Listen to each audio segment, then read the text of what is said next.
Welcome back. Joining me now is our special guest, Joanne Weir. She's a cookbook author, and her PBS series, Cooking Confidence, just recently won the Taste Award for Best New Show. Congratulations. Oh, thank you so much. We're going to do some summer small plates for entertaining. What are we going to do tonight? So we're going to do this steak and potato salad that's really delicious and great for summer. Okay. Perfect for summer entertaining.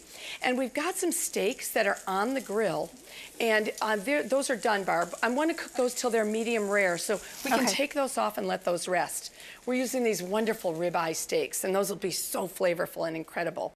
So let's let those rest for about 10 minutes. And then in the meantime, what we have here are some potatoes. And these are those wonderful little baby potatoes Melissa's brings in. I love them. What we'll do is cut those in half, and then we'll dip the cut side, just the cut side, in oil, and we'll put those on the grill and grill those until they have nice grill marks on them.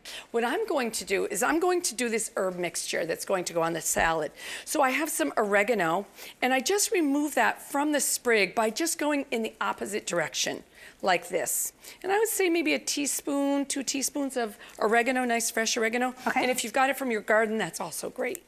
So just that, and then also some chives, and I've got some parsley. And I already picked the parsley. So when I say that, what I did is I removed, let me show you, I removed the stems, so I'm just using the leaves. If you want to cut down your cutting time, what you can do is pile everything on your counter all at once, rather than chopping each thing individually. You want a nice big chef's knife, and then you can just chop these. That's a really fast way to get that done. Isn't it? And the other thing that goes into this is garlic. And you know what I love? The Melissa's garlic is really great. That's, you know, it's peeled already. I love that. Makes it a lot faster to do it. It does. Yes. Okay, this is perfect. I'm just going to take these herbs and place those in the bowl together with the garlic. I'm going to show you a great little garlic trick. I use the back of my knife. I'm not using the sharp side, but the back of my knife. Of course, if you have a garlic press, you can also use that. But I find the back of the knife, you can mince garlic really quickly. I'm going to show you my little trick. It's very cool. It really works. And then if you're doing lots of garlic, it doesn't work. But 1 or 2 cloves, that's perfect. Let me see. Let me do the second one. And then I turn the knife over, so I've got the sharp side, and then I just mince the garlic. So really quickly, you've got a minced clove of garlic. And I'll just add that to the herbs. And now I'm adding some extra virgin olive oil. So I would say a few tablespoons, and then some salt. I just use some kosher salt for this. And a little bit of black pepper. And then you want to stir that together. Maybe a little bit more oil. You should see a little film of oil at the bottom of your bowl. Yeah, that's right. What I'm going to do now is I'm going to take the steak and I'm going to slice that. So it's cooled for about 10 minutes. And I just place that on the work surface. And then with your nice big knife, what you can do is cut this against the grain on the diagonal. On the steak, you didn't do any seasoning, right? Just a little salt and pepper? That's it. That's So it. it doesn't need anything more than that. Exactly. Yes, I'm going to add that right to the bowl. Yes, there. We'll take that wonderful herb mixture. And Barb, if you want to take those 2 spoons, we can just toss that together. Okay, just coat everything lightly? Yes. Can do that. I like to add just a few greens, not all of them, but just a few. They wilt just slightly because the ingredients are a little bit warm, and then I save a few for a garnish for the top. That's a nice way to keep them fresh. Yes. Now we can place some of that right here on the plate. I think we're ready to dish. Yes, we can place that right on the plate. Okay. Few of these beautiful greens, we'll place them right on the top. Great. Now I want to show you another dish. Okay. I'm going to show you now how to make this wonderful shrimp salad. It has peppers, and also there's a pineapple carpaccio on the bottom. Really interesting. Wait till you see this. It's so colorful. All right. Now, what I've done already, you saw that I brined these shrimps. So now what I'm going to do is I'm going to take the brine, and I'm going to add it to a little bit of boiling water. Okay. And you have tequila in that brine. Yes, a little bit of tequila. So what does that do for the shrimp? Well, it actually adds flavor, and it really ties well with the lime juice. Great. You know, it's kind of like you've got a margarita with your shrimp. Okay. Now, of course, you don't have to put the tequila in it. You could omit that. That would be fine too. It'd still be delicious. All right. So what I do is I bring this back up to a boil, and when it comes up to a boil, we're going to add the shrimp and cook those really quickly. You'll see how fast they go. Now that it's boiling, I'm going to add the shrimp. And these are the extra large jumbo shrimp. And that's also deveined. Yes. So what I do is I just put those into that boiling liquid, and you're going to see how fast they cook. Now you can see with shrimp, it's kind of amazing. Let me show you one. You can look how, you know, right now they're kind of open and they're kind of gray looking. Right. When they're cooked, they're going to be pink and they'll curl.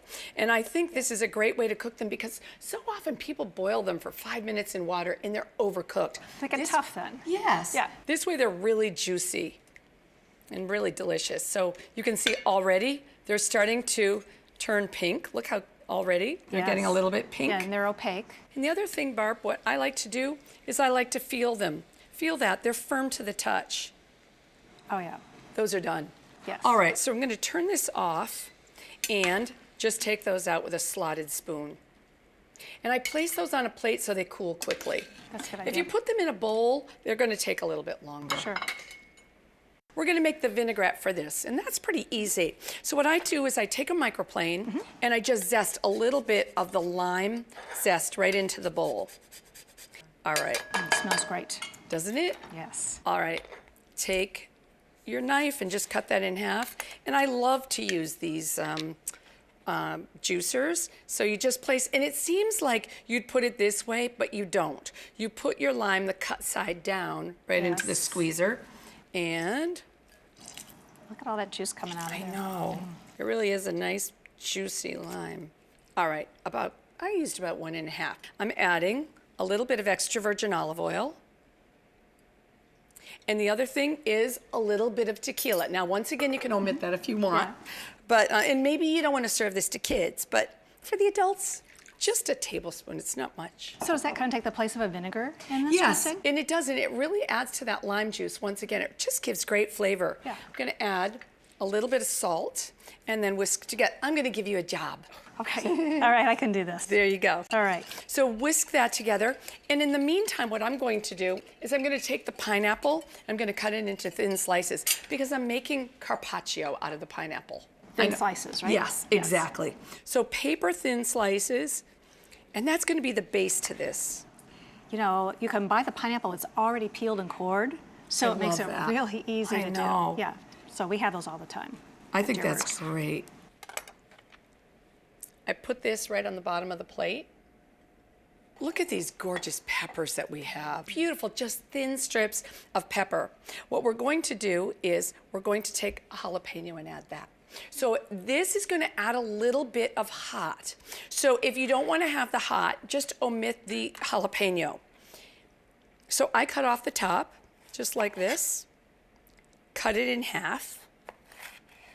And what's really hot in the pepper are the seeds and the membrane. Right. So if you're nervous about this and you don't want to get that hot oil on your hands, what you can do is use some gloves. But I find that if you just keep your hand on the outside of your jalapeno. That's good. And then you don't want to touch your eyes, probably. Oh, after handling absolutely. the pepper. Exactly. Yeah.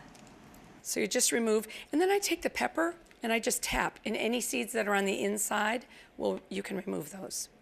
And I cut this into thin strips. And then with my knife, I just mince those peppers. All right. Beautiful. We can add that to these gorgeous peppers.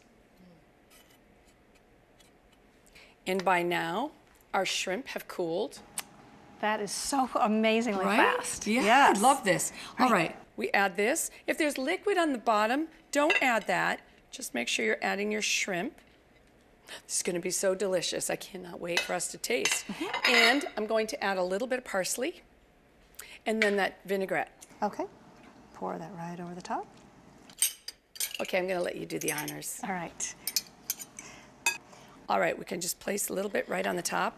And then we can take a few leaves of parsley, a little bit of green. What that will do, it just looks so beautiful. Definitely easy enough that anybody could put this together. It's great. Yes. Right. Well, we're going to take a quick break, but when we come back, Marianne is going to be here with Joanne, and it's going to be all about tequila. So don't go away. We'll be right back.